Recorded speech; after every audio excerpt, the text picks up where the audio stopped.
भूतं च भव्यं च सर्वं यस्याधितिष्ठति स्वर्यस्य च केवलं तस्मै ज्येष्ठाय ब्रह्मणे नमः। तस्मै ज्येष्ठाय ब्रह्मणे नमः। प्रिय देशवासियों, आज हम अपने देश भारत का गणतंत्र दिवस मना रहे हैं। गणतंत्र शब्द का अर्थ है समुदाय का तंत्र, जन समूह या भारत की जो जनता है उसकी व्यवस्था, जनता के लिए व्यवस्था, जनता द्वारा व्यवस्था। ये मनाते मनाते बहुत वर्ष हो गए। 26 जनवरी 1950 से 72 वर्ष हो रहे हैं। लेकिन हम इस पर गहराई से विचार करें तो ऐसा लगता है कि न तो कहीं भारत दिखाई देता है, न कहीं गणतंत्र दिखाई देता है। अगर हम भारत पर सूक्ष्म दृष्टिपात करें तो यह वह देश है जो कभी संसार के लिए आदर्श हुआ करता था, जिसके लिए आदिकाल में भगवान मनु ने मनुस्मृति में लिखा था, एतद् देश प्रसूतस्य सकाशादग्र जन्मनः स्वं स्वं चरित्रम शिक्षिरन् पृथिव्याम सर्वमानवाः। ऐ संसार के लोगों, अगर चरित्र विज्ञान की शिक्षा प्राप्त करना चाहते हो तो आर्यावर्त, भारत उस समय नाम नहीं था, आर्यावर्त, इस देश में आकर शिक्षा प्राप्त करो, चरित्र की और ज्ञान विज्ञान की। अर्थात यह देश, यह राष्ट्र ज्ञान विज्ञान के लिए भी विश्वविख्यात था, जगत गुरु था, और यहाँ का आचरण भी संपूर्ण संसार के लिए आदर्श हुआ करता था। कभी इस देश की वेदोक्त आज्ञाओं को संसार के सभी देश माना करते थे। संसार के सभी देश इसको गुरु का सम्मान दिया करते थे। संसार के सभी देश इसको चक्रवर्ती राष्ट्र का सम्मान दिया करते थे। इस देश ने चक्रवर्ती राष्ट्र रहते हुए भी संपूर्ण इतिहास में किसी भी अन्य देश पर आक्रमण नहीं किया,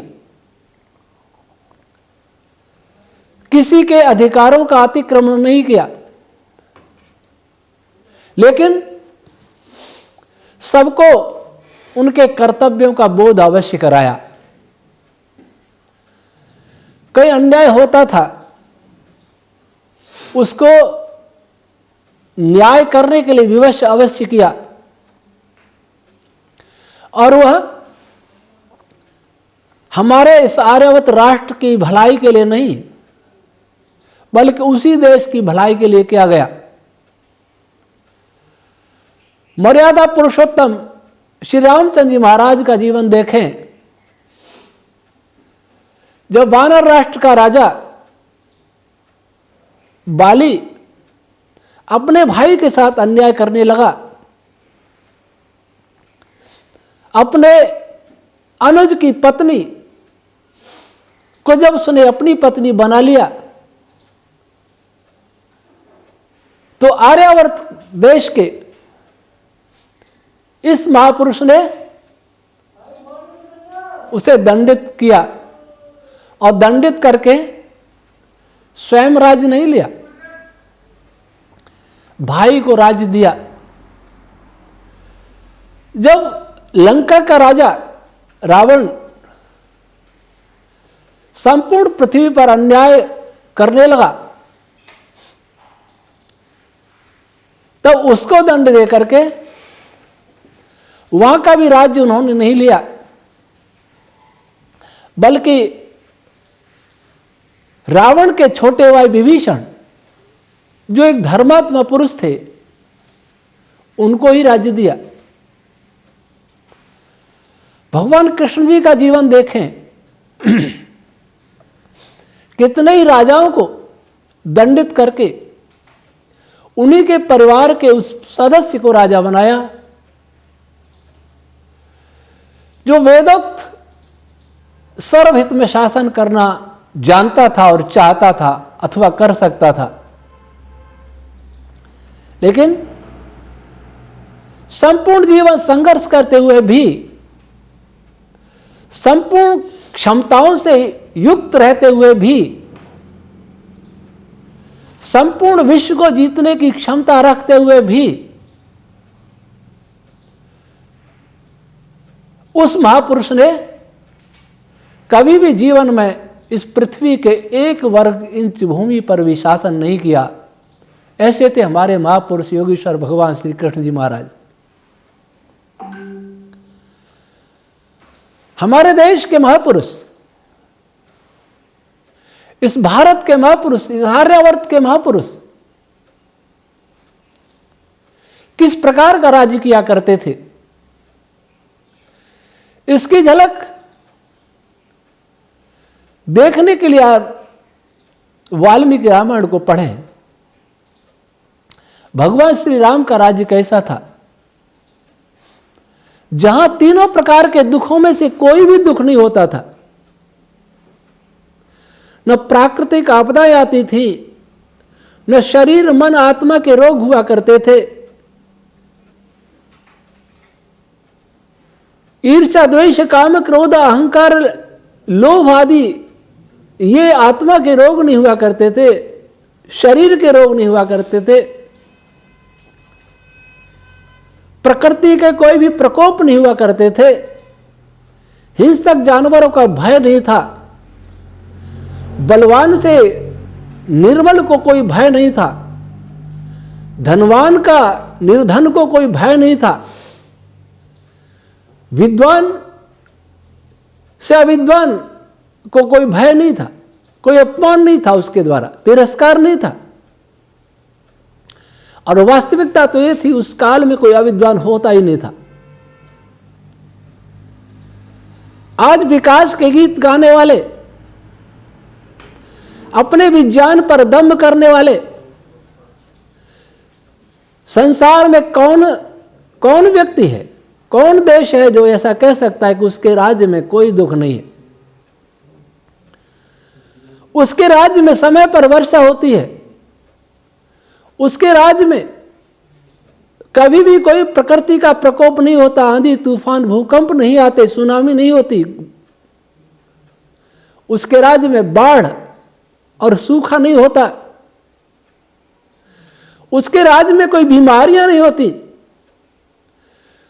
उसके राज्य के लोग शांति से जीते हैं, आनंद से जीते हैं, परस्पर मैत्री भावना से जीते हैं, परस्पर स्नेह सहकार के भाव में जीते हैं,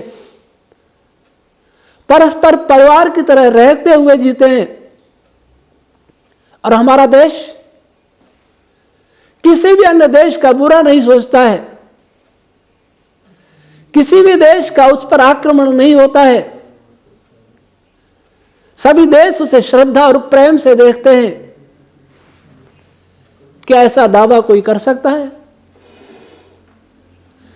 क्या ऐसा दावा कोई कर सकता है कि उसके राज्य में कोई अनाथ नहीं होता है, कोई विधवा नहीं होती है, कोई निर्धन नहीं है, कोई रोगी नहीं है, कोई कंजूस नहीं है, कोई हिंसक क्रूर नहीं है? ऐसा दावा कर सकता है? हमारे महापुरुष महाराज अश्वपति ने कभी ऐसी घोषणा की थी महर्षि उद्दालक जी महाराज से। उन्होंने कहा था, नमेस्तेनो जनपदे न कदर्यो न मद्यपः न हिताग्निर न विद्वान न स्वैरी स्वैरिणी कुतः। मेरे राज्य में कोई चोर बेईमान नहीं है, किसी के मन में इच्छा भी नहीं होती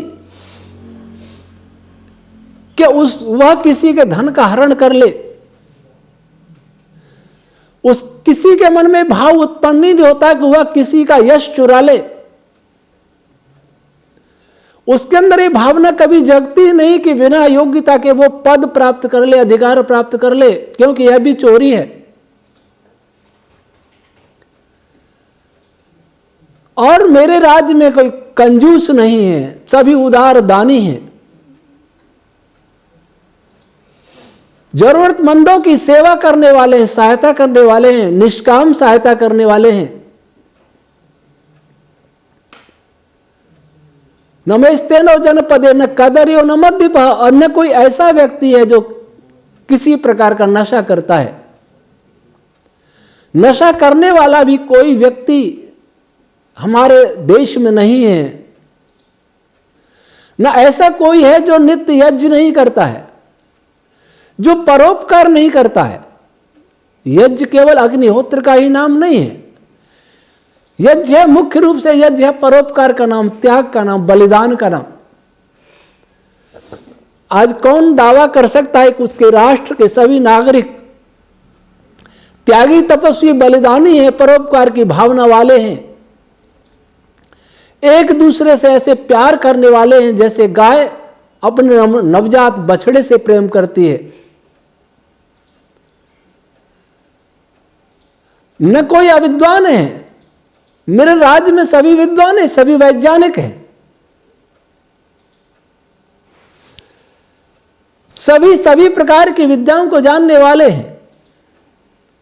मेरे राज्य में कोई दुराचारी पुरुष नहीं है, तो दुराचारिणी स्त्री की कल्पना भी नहीं की जा सकती। अर्थात मेरे राष्ट्र के नागरिक सभी संयमी और जितेंद्रिय हैं, लंपट कोई नहीं है। क्या आज इस अहंकारी समाज में, विकास और विज्ञान के अहंकार के मद में चूर इस युग में, क्या कोई देश का राजा इस प्रकार की घोषणा कर सकता है? आज जहां बेईमानी का साम्राज्य हो रहा हो, एक दूसरे को लूट के खा रहे हो, संसार के 8 अरब लोगों की धन संपत्ति को कुछ एक परिवार हड़प के खा रहे हो, उन पर शासन कर रहे हो, उनको रोगी बना रहे हो, उनको अपना दास बना रहे हो, वह संसार या वह देश विकसित नहीं है, जंगली है। क्योंकि जंगल में यही होता है, जो बलवान होता है कमजोर को मार के खा जाता है। बड़ी मछली छोटी मछलियों को निगल जाती है, शेर निर्बल प्राणियों को मार के खा जाता है। क्या हम संसार में एक जंगल आज में नहीं रह रहे हैं? तो कभी हमारा देश ऐसा आदर्श था, राष्ट्र था। देश तो भूभाग को कहते हैं। देश कोई भी हो सकता है, जिसकी दिशाएं सीमाएं निश्चित हों, वो सीमाओं से घिरा हुआ है, भूभाग का नाम देश है। लेकिन राष्ट्र वो है जिसके नागरिक सुख और आनंद के प्रकाश से युक्त हों, जो ज्ञान के प्रकाश से युक्त हों, जहां हर नागरिक सुखी हो, हर नागरिक विद्वान हो, हर नागरिक चरित्रवान हो, जहां राष्ट्र के नागरिक मिलकर के रहते हों, उसे राष्ट्र कहते हैं। जब से मनुष्य सभ्यता ने जन्म लिया तब से हमारा आर्यवर्त भारत चला आ रहा है। हम इसका नाम भारत कहते हैं। दुष्यंत पुत्र चक्रवर्ती महाराज भरत के नाम से इसको भारत कहा जाता है, ऐसा माना जाता है। लेकिन दुर्भाग्य से आज कोई यह सोचने के लिए भी तैयार नहीं है कि क्या यह भारत भारत रह गया है। आर्यावर्त तो भूल जाइए, आर्यावर्त तो उसको कहते उस समय कहते थे जब यह सभी आर्य लोग ही रहा करते थे, अनार्य कोई नहीं था। सभी श्रेष्ठ और वेदोक्त जीवन जीने वाले हुआ करते थे। भगवान श्री राम के समय इसका नाम आर्यावर्त था। इस देश में सम्राट हरिश्चंद्र पैदा हुए थे। आज इनको हम पौराणिक दंत कथाओं के रूप में कल्पित मान लेते हैं। इस देश में महाराज भगीरथ पैदा हुए थे। इस देश में सबसे प्रथम राजा इक्ष्वाकु पैदा हुए थे। जिस समय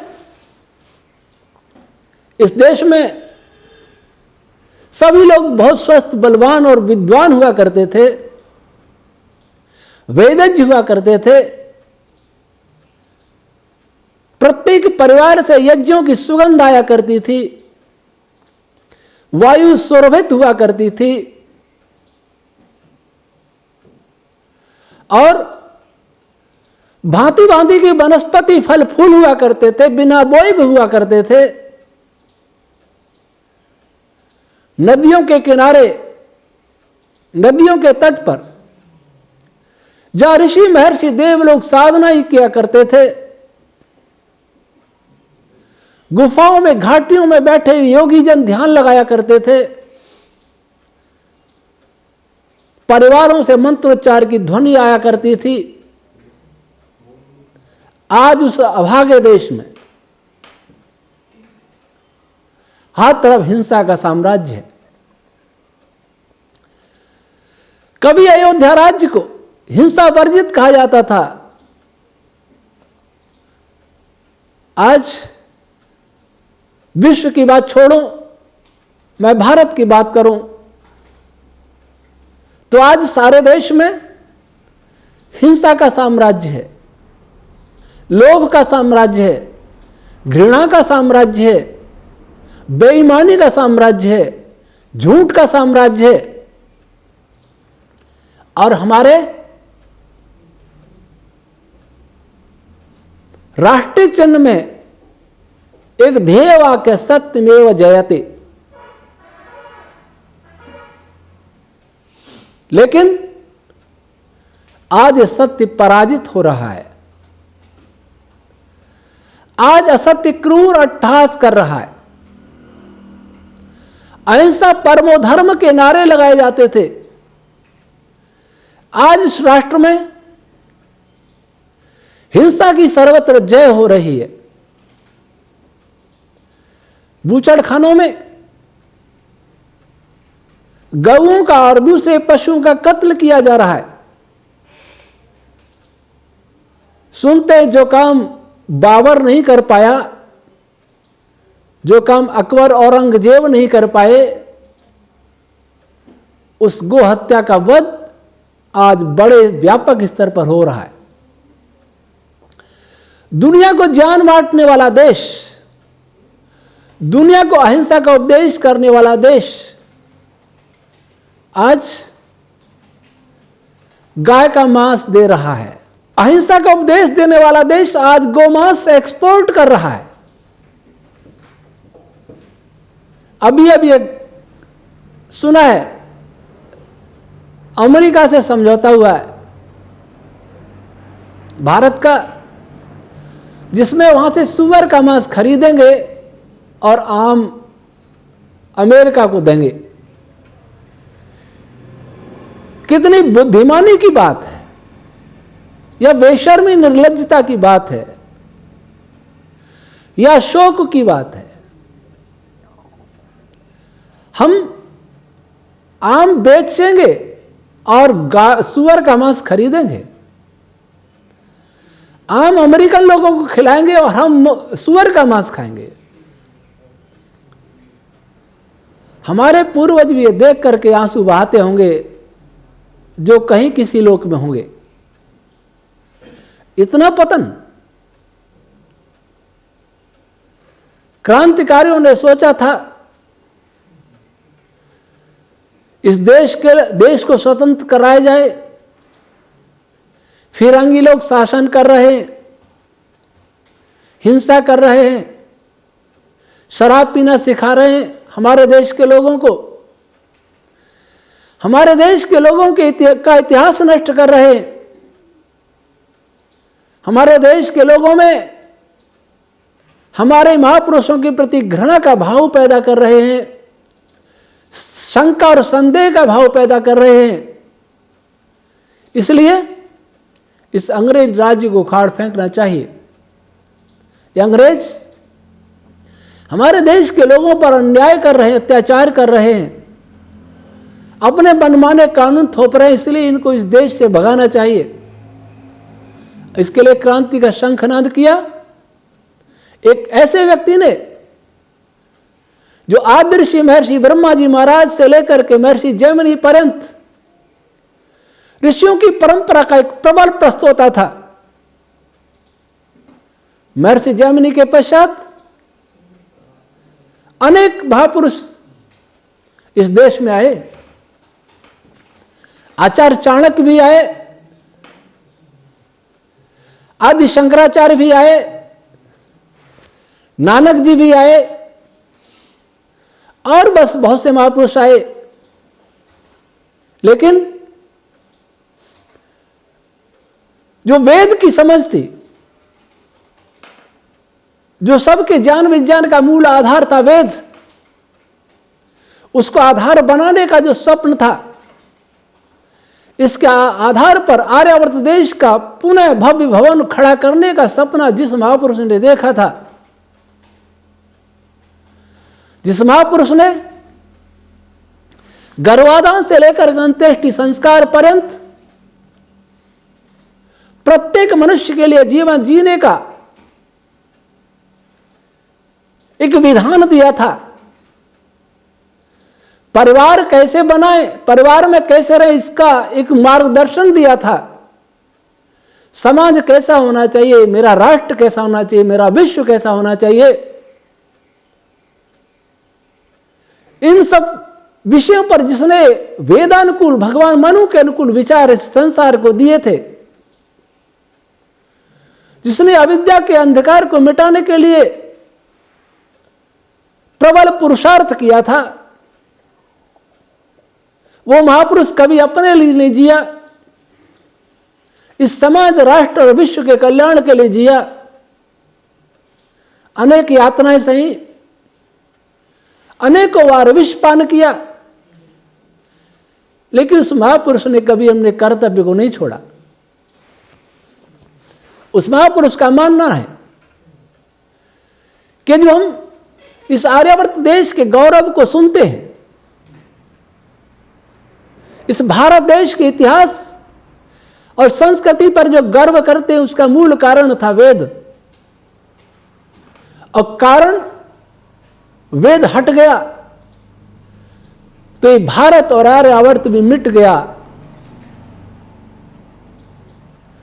जब वेद फिर से आएगा तो वही आर्यावर्त होगा, वही आदर्श होगा, वही भारतीय आदर्श होगा। यह सपना एक ही महापुरुष ने देखा था, वह महापुरुष था महर्षि दयानंद सरस्वती। बहुत महापुरुष आए, मोक्ष की यात्राएं कराई, दर्शन पर ऊंचे ऊंचे विचार व्यक्त किए, महान वैयाकरण आए, उपनिषदों के ज्ञाता आए, लेकिन किसी ने इस विषय में नहीं सोचा कि राष्ट्र क्या है। राष्ट्र की कल्पना किसी विचारक के मन में नहीं थी, राष्ट्र की कल्पना किसी दार्शनिक के मन में नहीं थी, राष्ट्र की अवधारणा किसी संत ने कभी विचारी नहीं थी। राष्ट्र की अवधारणा किसी सुधारक के विचार में नहीं आई थी। वे एकांगी थे। लेकिन ऋषि दयानंद समझते थे कि यदि राष्ट्र सुरक्षित नहीं है तो हमारे वेद भी सुरक्षित नहीं है, उपनिषद सुरक्षित नहीं है, दर्शन सुरक्षित नहीं है, गीता रामायण महाभारत सुरक्षित नहीं है, गौ सुरक्षित नहीं है,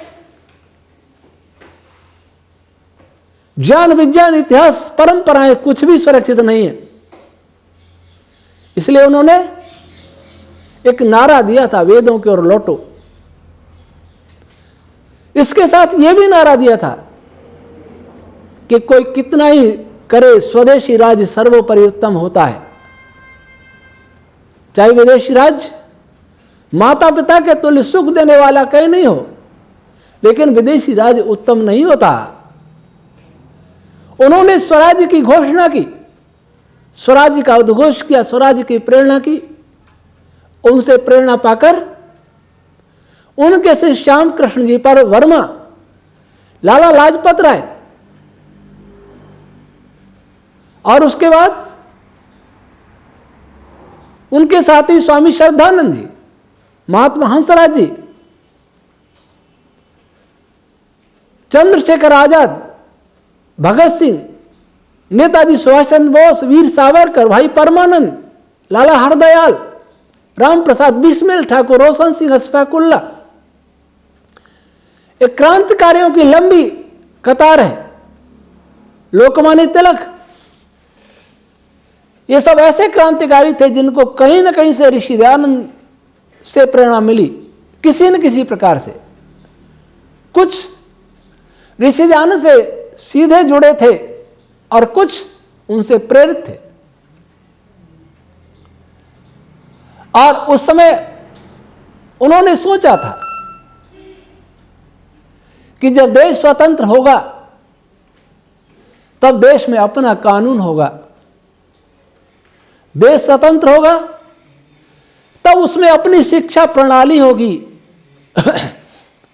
अपनी समाज व्यवस्था होगी, अपनी परंपराएं पुनर्जीवित हो उठेंगी। हमें किसी देश पर आश्रित नहीं रहना होगा। हम पुनः वेदों के अनुसार अपने देश को चलाएंगे।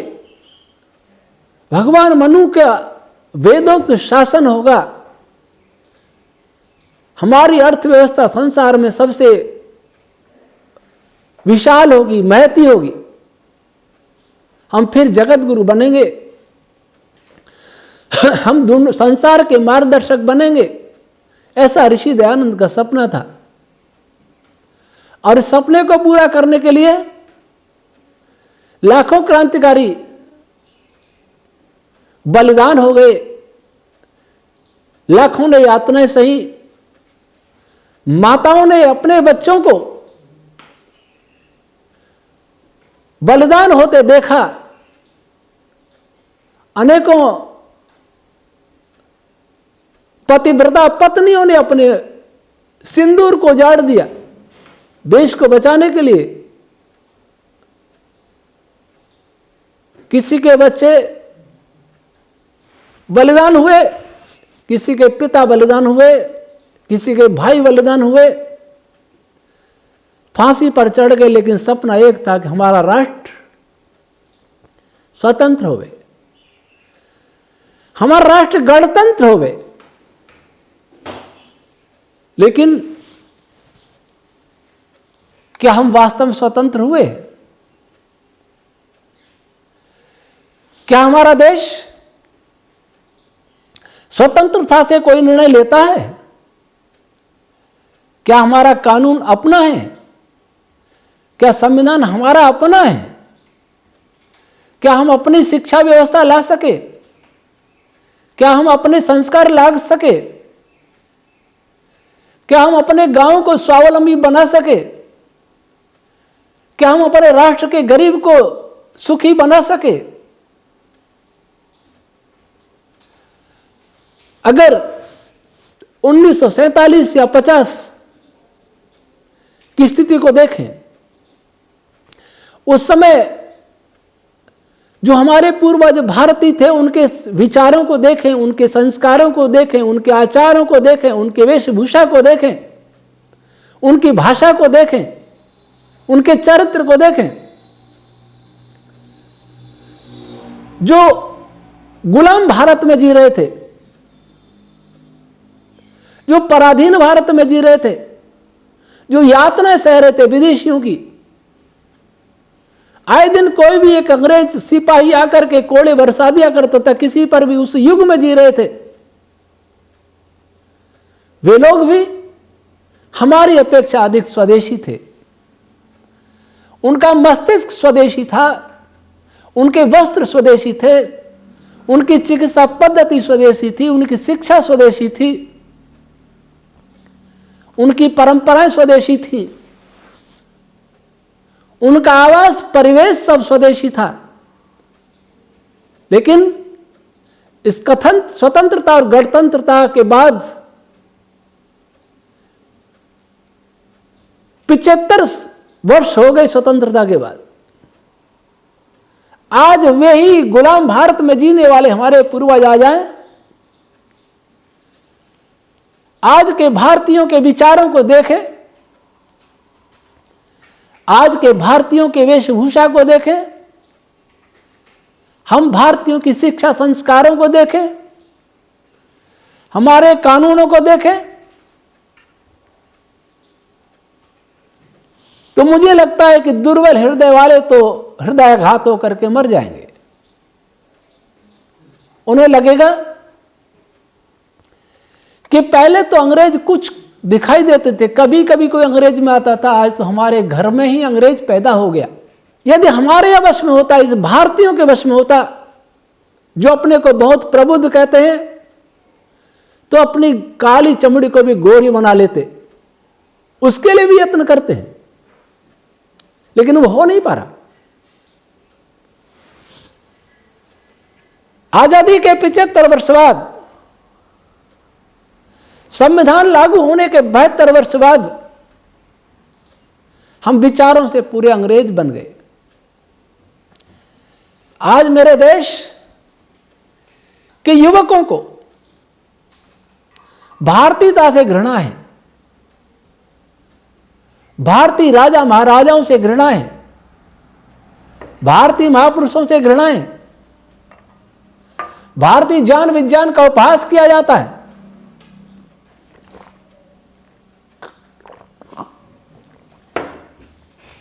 भारतीय ज्ञान विज्ञान पर विश्वास नहीं रहा, अपने महापुरुषों पर विश्वास नहीं रहा। ये बड़े दुखद आश्चर्य की बात है कि आज का पढ़ा लिखा युवक जो अपने को पढ़ा लिखा और बुद्धिमान मानता है, लेकिन जो मूर्खता की पराकाष्ठा कर रहा है, जो कृतज्ञता की पराकाष्ठा कर रहा है,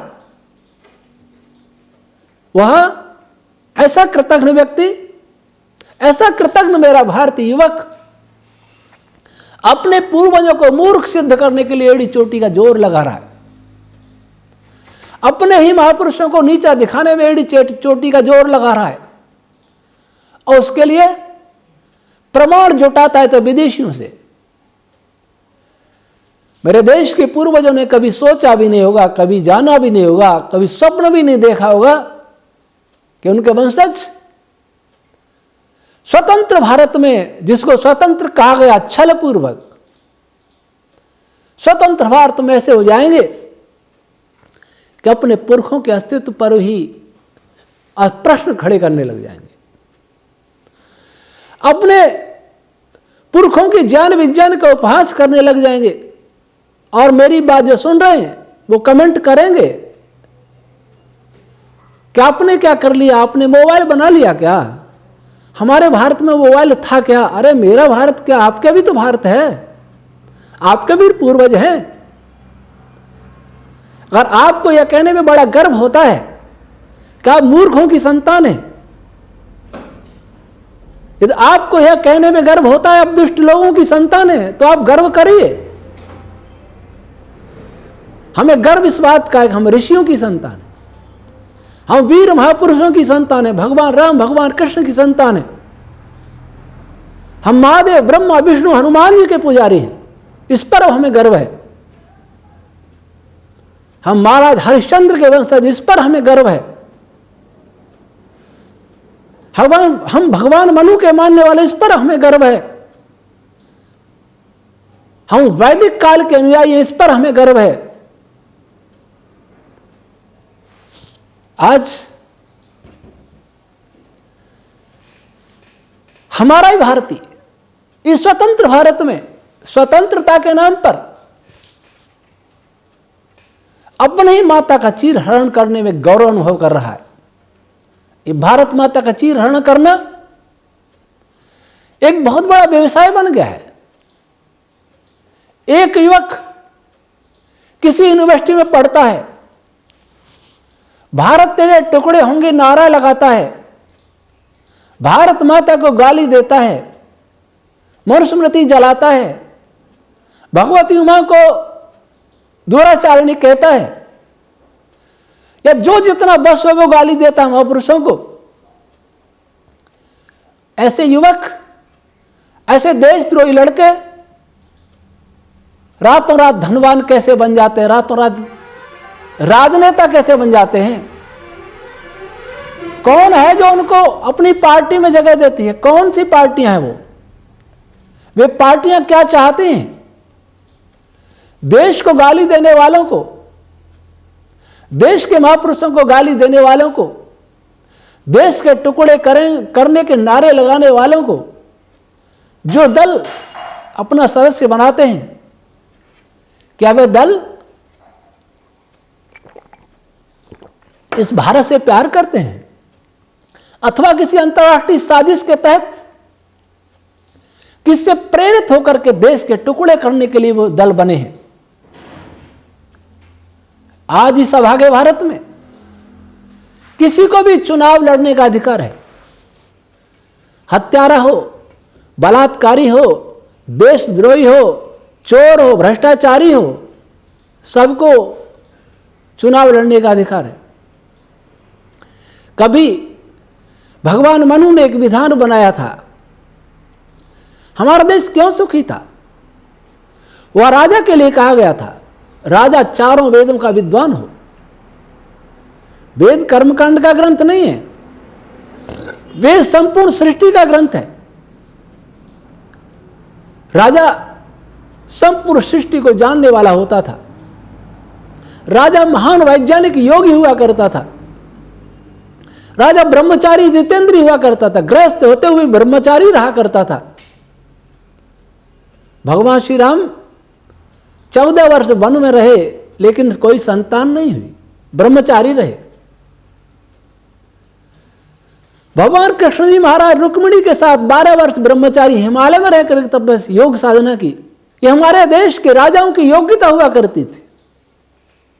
आज जो राजाओं को विलासी बताते हैं, वे अपने चरित्र देखें कि कितने कृत्रिम गर्भ निरोधकों का प्रयोग करके वो क्या क्या करते हैं, कैसा जीवन जीते हैं, इंटरनेट पर क्या देखा करते हैं, क्या खेला करते हैं, क्या पढ़ा करते हैं। ऐसे लोग भी अगर राजाओं पर उंगली उठाएंगे तो लज्जा की बात है।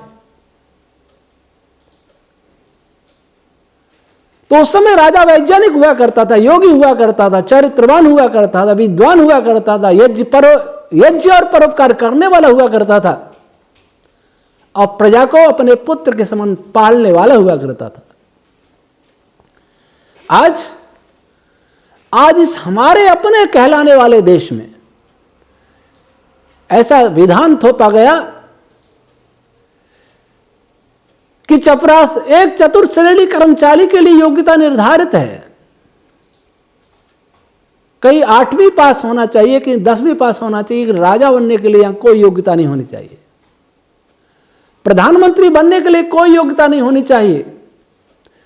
तब एमएलए एमपी बनने के लिए योग्यता की कोई आवश्यकता नहीं। राष्ट्रपति बनने की योग्यता है। पागल नहीं हो, दिवालिया नहीं हो, भारत का नागरिक हो और 35 वर्ष की आयु हो न्यूनतम, यह योग्यता। भारत का प्रथम नागरिक की यह योग्यता कि 35 साल का हो कम से कम, भारत देश का नागरिक हो और पागल नहीं हो, दिवालिया नहीं हो। इससे ज्यादा लज्जा की बात होगी क्या? ऐसे नियम बनाने वाले को डूब के मर जाना चाहिए। जो इतने बड़े देश का प्रतिनिधित्व करता है उसके लिए कोई योग्यता नहीं। ऐसे लोगों के बने हुए कानूनों का जज पालन करेंगे, वैज्ञानिक पालन करेंगे, बड़े बड़े अधिकारी पालन करेंगे, बड़े बड़े विद्वान पालन करेंगे। याद रहे, जिस नौका को खेने वाला नाव चलाना नहीं जानता है और उसमें जो भी बैठेगा डूबेगा। आज क्या हुआ? हमने 2 साल में खुला नंगा नाच देखा वैज्ञानिक आतंकवाद का। बीमारी के नाम पर राजनेताओं को मूर्ख बनाया गया, राष्ट्राध्यक्षों को मूर्ख बनाया गया। अब कह रहे हैं सामान्य फ्लू था, प्रतिबंध धीरे धीरे हट रहे हैं। 2 साल बाद समझ में आया। किसने समझाया? पहले क्यों नहीं समझ में आया? कितने ही लोग ईमानदार डॉक्टर कहते रहे सामान्य रोग है, डरो मत, डरो मत, डराओ मत। लेकिन कितनों के गुर्दे बेचे, कितनों के क्या क्या अंग बेचे, क्या क्या खेल हुआ, कितना लूटा, कितनों को मारा, कितने लॉकडाउन हुए, कितने प्रतिबंध किए लगाए गए, कितने लोग बेरोजगार हुए, कितने बर्बाद हुए, कितनी महंगाई बढ़ी। किसका परिणाम था? राजा की योग्यता निश्चित नहीं। अगर सभी राजा, सभी मंत्री, सभी नेता अनिवार्य रूप से वैज्ञानिक होते, विज्ञान के विद्वान होते, आयुर्वेद के विद्वान होते, तो देश इन शातिर कथित वैज्ञानिकों के हाथ का खिलौना नहीं बन गया होता। यह विश्व कुछ शातिर लोगों के इशारों पर नाच नहीं रहा होता, बर्बाद नहीं हुआ होता। लेकिन हमने नहीं सीखा। हमने नहीं सीखा संविधान कैसे बनाना चाहिए, हमने नहीं सीखा नीतियां कैसे बनानी चाहिए, हमने वेद से नहीं सीखा, हमने मनुस्मृति से नहीं सीखा, हमने रामायण से नहीं सीखा, हमने महाभारत से नहीं सीखा, हमने आचार्य चाणक्य से नहीं सीखा, हमने विदुर जी से नहीं सीखा, हमने शुक्र नीति से नहीं सीखा। हमने सीखा उनसे, उन चालाक लोगों से, उन क्रूर लोगों से जो सारी दुनिया पर शासन करते रहे, सारी दुनिया पर अत्याचार करते रहे, सारी दुनिया को लूटते रहे। हमें भी लूटा, हमें भी मारा। लेकिन कानून सीखने के लिए वही हमें मिले, वही आदर्श मिले हमें। शिक्षा भी हमने उन्हीं से ले ली। हमने जानने का प्रयास भी नहीं किया कि क्यों न भारतीय साहित्य में हम ज्ञान विज्ञान की खोज करें। हमने इस विषय में काम किया और अपनी सरकारों को जगाते रहे, कंधा हिला के जगाते रहे, पत्र भेज के, मेल भेज के जगाते रहे। लेकिन हमारे देश के कर्णधारों को नाचने गाने वाले या नाचने गाने वाली फिल्म अभिनेता अभिनेत्रियों से मिलने का समय है, खिलाड़ियों से मिलने का समय है। लेकिन उस व्यक्ति से मिलने का समय नहीं है जो दावा करता है कि यदि आप वैदिक विज्ञान के साथ मिलकर के चले भारत देश, तो सैद्धांतिक भौतिकी में सुपर पावर बन सकता है, जगत गुरु बन सकता है। इससे तो राजतंत्र ठीक था, राजाओं से मिल तो सकते थे। अपने चुने हुए नेताओं से भी मिलना संभव नहीं है अच्छे आदमी के लिए, सज्जन आदमी के लिए। वह कैसी आजादी है, कैसा गणतंत्र, कहां है गणतंत्र? हम पर थोपा जाता है कि हम जो कहेंगे वही चिकित्सा लेनी है, एलोपैथी चिकित्सा ही लेनी है, एलोपैथी टीका लेना ही लेना है, श्वास खुली हवा में नहीं लेनी है, दुकान नहीं खोलनी है जब तक हम नहीं कहेंगे किसके लिए? क्या हमारी भलाई के लिए? हो सकता है हमारे नीति निर्धारक ईमानदार हों, परंतु पढ़े नहीं थे, नहीं समझ पाए चालों को, नहीं समझ पाए दुनिया की चालों को, दुनिया की नहीं, दुनिया को बर्बाद करने वाले कुछ लोगों की चालों को। यदि इतनी बुद्धि होती, यदि हमारे मस्तिष्क में इतना विज्ञान का प्रकाश होता, तो हम समझ जाते कि वास्तविकता क्या है और हम देश को बर्बाद नहीं होने देते। मैं ये नहीं कह रहा कि देश हमारा ही बर्बाद हुआ। इन चालाक और दुष्ट लोगों से बड़े बड़े देश भी त्रस्त हुए। अमेरिका के डॉक्टर ने भी कहा कि अमेरिका विवश है। अमेरिका विवश है, इसलिए हम संतुष्ट हो जाएं कि भारत तो विवश होगा ही होगा। संतुष्ट हुआ जा सकता है, लेकिन अगर जिसमें कोई भारतीय स्वाभिमान है, जिसके अंदर स्वतंत्र भारत का लाल बहादुर शास्त्री बैठा है, जिसके अंदर स्वतंत्रता का उद्घोष करने वाला ऋषि दयानंद बैठा है, जिसने स्वर्गीय राजीव दीक्षित जी को सुना है, जिसके अंदर ऋषियों महर्षियों और देवों का रक्त बह रहा है, जिसके अंदर, उसे इस बात से संतोष नहीं करना चाहिए। उसे सोचना चाहिए कि भारत दुनिया का गुरु रहा है। आज भी आयुर्वेद की दृष्टि से भारत दुनिया का गुरु बन सकता था, एक गौरव प्राप्त हो सकता था, वो हमने खो दिया, वो अवसर खो दिया। हमारे अंदर बैठा लाल बहादुर धिक्कारता आ रहा, ऋषि दयानंद धिक्कारता आ रहा, ऋषि मुनि देवी देवता सब धिक्कारते रहे, पर हमने किसी की धिक्कार नहीं सुनी। एक आदेश बाहर से आता है, ऐसा करना है। अमेरिका में ऐसा हो गया तो हम भी ऐसा करें। वहां से एक सूचना आती है कि वहां स्कूल खुल गए तो हम भी स्कूल खोल लें।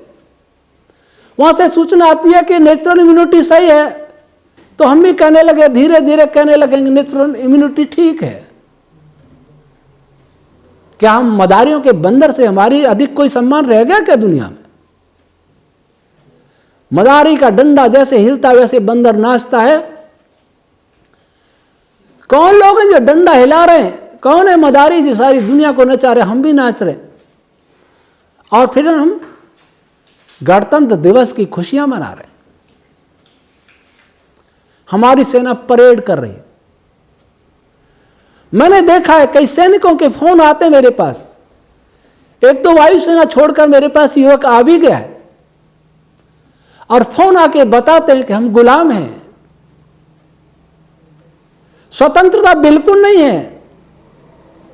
अनुशासन अच्छी बात है, लेकिन वह कितनी गुलामी है। जब सैनिक स्वयं को गुलाम समझने लगे तो सेना का मनोबल ऊंचा नहीं हो सकता। कई वर्ष पहले जोधपुर में भी एक सैनिक ने मुझे यही बताया था कि गुलामी है, हम गुलाम हैं। ये कोई जानने के प्रयास नहीं करता कि वे किसके गुलाम हैं, किसके विचार अंतर्राष्ट्रीय स्तर पर चल रहे। अगर किसी गांव में एक जैसी बिल्डिंग दिखाई दे तो कोई भी अनुमान लगा लेगा कि इस गांव के सभी लोगों को मकान का नक्शा बनाने वाला कोई एक ही आर्किटेक्ट होगा। इस गांव में कोई एक व्यक्ति ऐसा होगा जिसकी यह सारा गांव मानता है।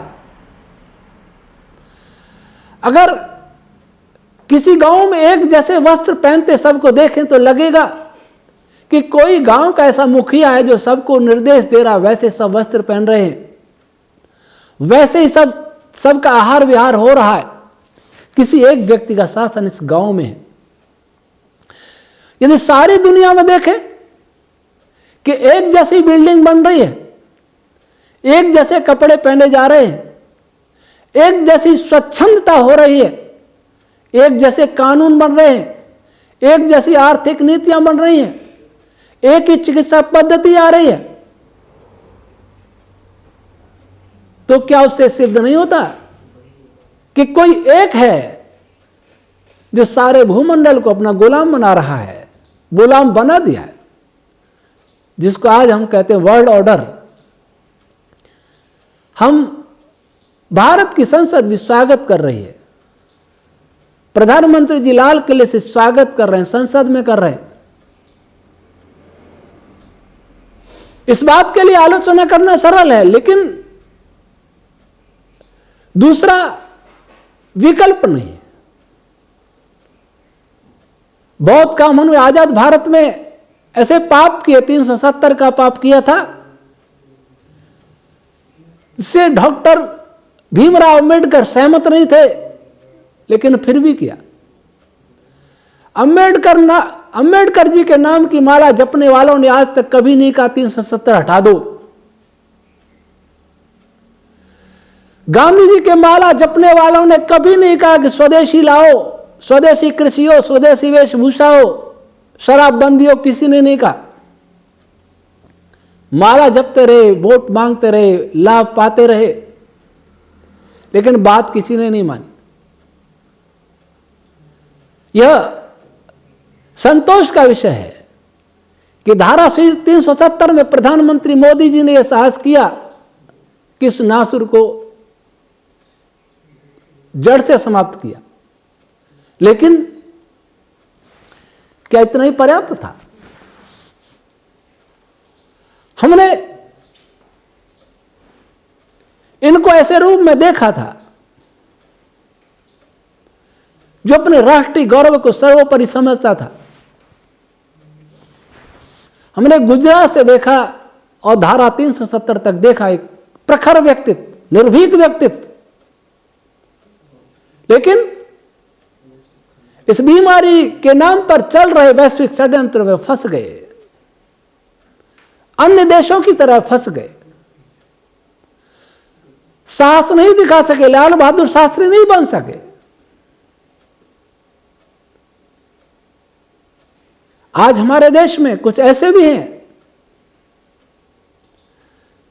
इस देश में जिस देश के राजा राम विश्व नायक थे, उस देश में ऐसे भी नेता हैं जो कह रहे हैं राम मंदिर तोड़ के मस्जिद बना देंगे। वे कह रहे हैं हम 2000 मस्जिद बना देंगे।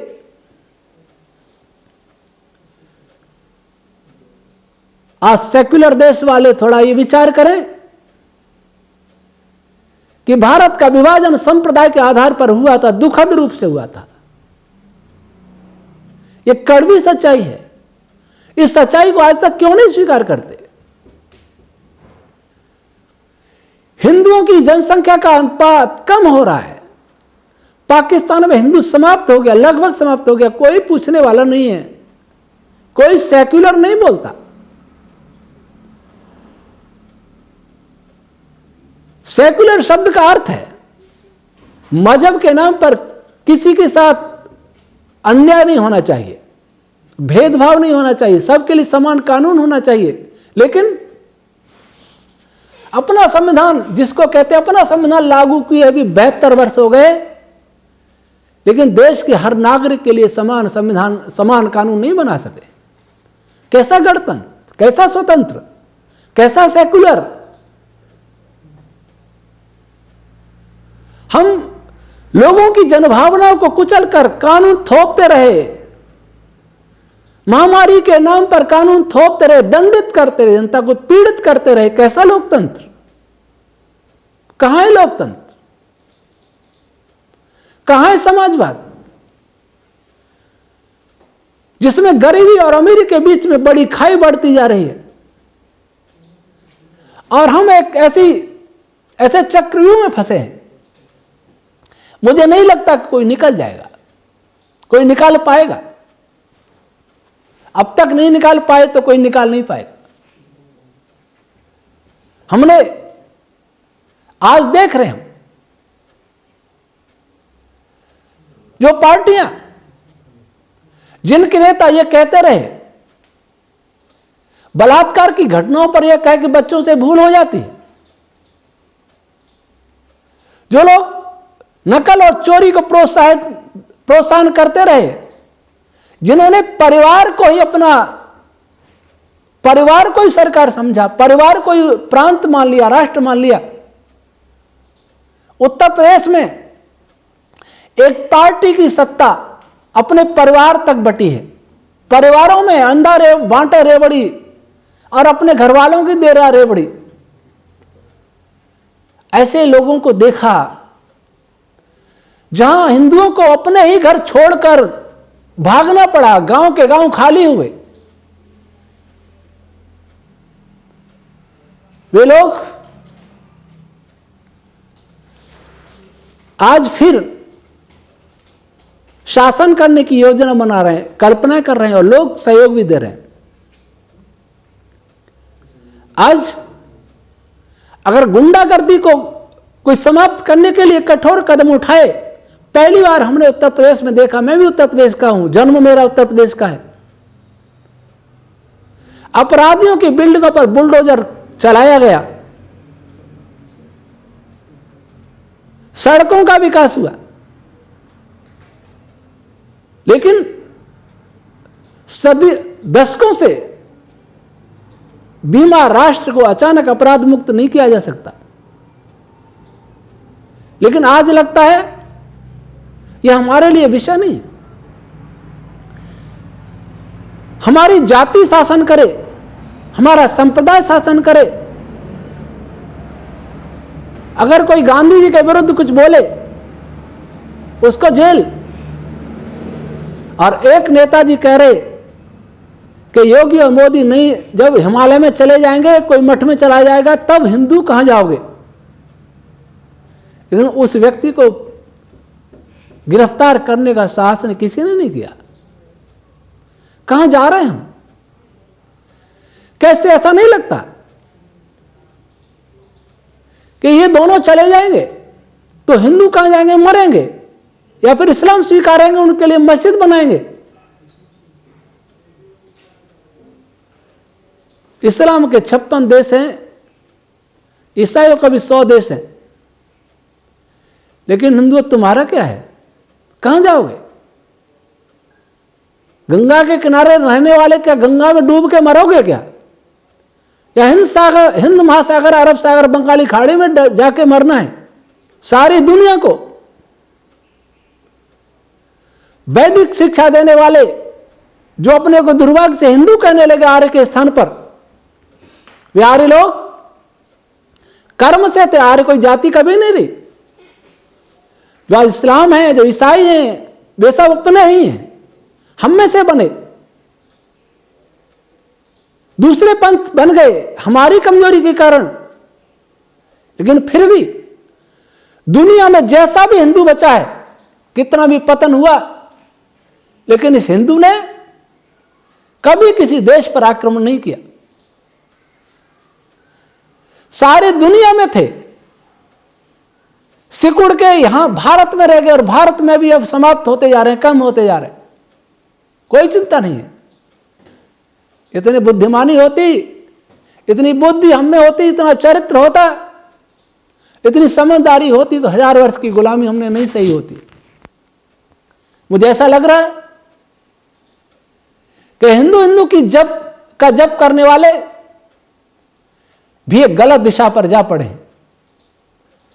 राष्ट्रवाद की बात करने वाले भी राष्ट्रवाद को भूल गए हैं। राष्ट्र क्या होता है यह भूल गए हैं। ऋषि दयानंद के प्रति जिनकी उपेक्षा का भावना है, जिसके अंदर, विदेश को आगे नहीं ले जा पाएंगे। इसलिए आज मैं सभी देशवासियों से निवेदन करना चाहता हूं, हिंदू मुसलमान के नाम पर बहुत लड़े, अब लड़ना बंद करो। लेकिन इसका अर्थ यह नहीं कि जो इस देश की मिट्टी से जुड़े हैं, जिस देश की संस्कृति को अपनाए हुए हैं, जिस देश के महापुरुषों से प्रेम करते हैं, उन्हें हम दूसरे दर्जे का नागरिक बना दें। यह देश भगवान श्री राम का है, भगवान श्री कृष्ण का है, महाराज हरिश्चंद्र का है, महाराज इक्ष्वाकु का है, सम्राट युधिष्ठिर का है, आचार्य चाणक्य चंद्रगुप्त का देश है, ऋषि दयानंद का देश है, शंकराचार्य का देश है, छत्रपति शिवाजी महाराणा प्रताप आदि का देश है, वीर दुर्गादास आदि का देश है, पृथ्वीराज चौहान का देश है। यह देश गुरु गोविंद सिंह जी का देश है, नानक जी का देश है। यदि कोई विदेशी संप्रदाय वाला इस देश को अपना कहता है, इस यहीं का रहने वाला है, तो बहुत अच्छी बात है, लेकिन यह तो सत्य है कि वे संप्रदाय विदेशी हैं, उसके मानने वाले स्वदेशी हो सकते हैं, लेकिन संप्रदाय विदेशी है। और विदेशी संप्रदाय में जाने से उनकी श्रद्धा, उनकी आस्था उन देशों के प्रति भी निश्चित रूप से जुड़ जाती है। इसलिए उन्हें अगर वास्तव में वो चाहते हैं कि देश उनका है, तो उन्हें भारतीय महापुरुषों से पर गौरव करना होगा, भगवान श्री राम, भगवान श्री कृष्ण को आदर्श मानना होगा, अपना पूर्वज मानना होगा। इंडोनेशिया के मुसलमान श्री राम को अपना पूर्वज मानते हैं, तो भारत के मुसलमानों को क्या आपत्ति है? क्या उनके पूर्वज नहीं है? इंडोनेशिया तो बहुत दूर है, आप में तो हमारा ही रक्त है, भारत के ईसाइयों में हमारा ही रक्त है। और वैसे तो संपूर्ण दुनिया, संपूर्ण मानव ही अपने भाई है। विचारधाराएं अलग हो गई अज्ञानता के कारण, उस अज्ञान को मिटाने के लिए आए। संसार के लोगों की बात बाद में करूं, भारतीय सभी युवकों से मैं, सभी भाई बहनों से अपील करता हूं कि भारत के प्रति घृणा भाव दूर करें, अपने पूर्वजों को मूर्ख मानने की मूर्खता बंद करें, भारतीयता पर गर्व करना सीखें, स्वदेशी पर गर्व करना सीखें, भारतीय पुरातन सनातन पर गर्व करना सीखें, आर्यत पर गर्व करना सीखें। इसके लिए हम आपको आधार देने के लिए तैयार हैं। इसके लिए हम वैदिक विज्ञान का गौरव बताने के लिए तैयार हैं। आप हमारा साथ तो देके देखिए। कुछ लोग तो हमको छेड़ते ही रहते हैं, उन्हें कुछ करना नहीं, कमी निकाल, हमसे आशा करनी हम दुनिया को बदल दें। कौन सा वैज्ञानिक है जिसने दुनिया को बदल दिया बिना किसी सहारे के? सब वैज्ञानिकों को सत्ता, जिस देश में वो रहते हैं उनका, उसकी सत्ता का उन्हें पूर्ण समर्थन संरक्षण होता है। हमें किसका है? और उससे आप हमसे अपेक्षा करते हैं। जो अपेक्षा करते हैं वो बताएं कि उन्होंने हमें क्या दिया, उन्होंने देश के लिए क्या किया, वो देश के लिए क्या कर सकते हैं, क्या करने के लिए तैयार है, वो वेद के लिए क्या करने के लिए तैयार है। तो ये बात मैं उनसे कह रहा हूं जो हमारा अंधा विरोध करते हैं। वो अपनी योग्यता देखें, दूसरों की योग्यता पर मत उछलें। पश्चिमी लोगों की विद्वत्ता पर स्वयं को विद्वान नहीं मान लें। उनकी नकल छोड़कर कुछ अपनी बुद्धि से करके दिखाएं, कुछ अपने सिद्धांत बताएं। उनका क्या सिद्धांत है, क्या थ्योरी है उनके पास? और वे लोग जो राष्ट्रवाद की बात करते हैं, हिंदू राष्ट्र की बात करते हैं, उनसे मैं कहना चाहता हूं कि हिंदू राष्ट्र की परिभाषा क्या है? क्या संविधान होगा? क्या धर्म ग्रंथ होगा? क्या नीतियां होंगी? क्या इस पर कभी विचारा? और भारत में रहने वाले 25 करोड़ मुसलमान हैं, उनका क्या होगा? उनको कहीं भगाया नहीं जा सकता। हाँ, राष्ट्रीय धारा में लाने का प्रयत्न अवश्य करना है, लेकिन राष्ट्रीय धारा होती क्या है? गणतंत्र दिवस, स्वतंत्र दिवस, इनके लिए, इनके नाम पर जो दिखावा होता है, सांस्कृतिक कार्यक्रम हो जाएंगे, उसमें भी नाच गान होगा। नाचने गाने वालों ने देश को आजाद नहीं कराया।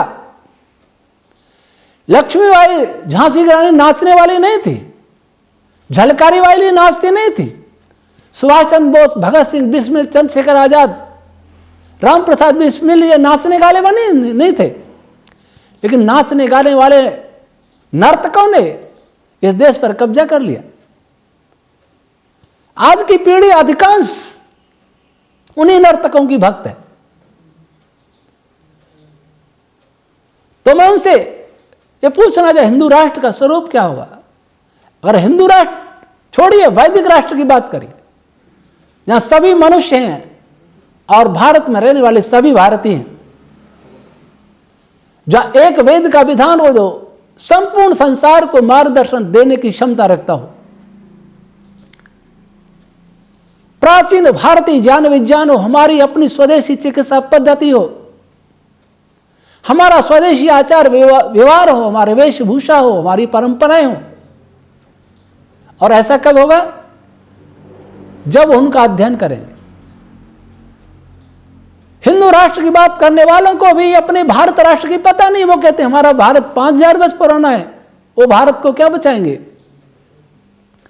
5000 वर्ष तो भारत के पतन का प्रारंभ काल है। 5000 वर्ष पूर्व तो 5000 वर्ष से तो भारत पतित होता आ रहा है। भारत तो इससे पहले प्रारंभ होता है। वहां तो समाप्त हो गया भारत का वो स्वरूप जो कभी हुआ करता था। इसलिए भारतीयता की बात करने वाले भारत को जाने, रामायण महाभारत को पढ़ें, मनुस्मृति को पढ़ें, चाणक्य नीति को पढ़ें और वेदों को पढ़ें। मैं तो आपको केवल वेद की बात कर, वेद के मार्ग पर ले जाना चाहता हूं, जहां जाकर न केवल हमारा देश वास्तव में भारत बनेगा, आर्यावर्त बनेगा, बल्कि वसुधैव कुटुंबकम का हमारा जो ध्येय वाक्य था वह साकार हो सकेगा। मैं देश के सभी नीति निर्धारकों से लेकर सभी युवा पीढ़ी से, महिला हो, पुरुष हो, बूढ़े हो, बच्चे हो, किसान हो, मजदूर हो, अधिकारी हो, सभी से अपील करना चाहता हूं, आत्मा से विचारे, आत्मा से वर्कर बने, पर उससे पहले थिंकर बने। आज सबको जो श्रमिक मजदूर बना दिया है, विचारक बनना सीखें। विचार नहीं करेंगे तो कभी आप स्वतंत्र नहीं रह सकते, कभी सुखी नहीं रह सकते। ईश्वर हमको सत्य विचार की शक्ति दे। ओम शम।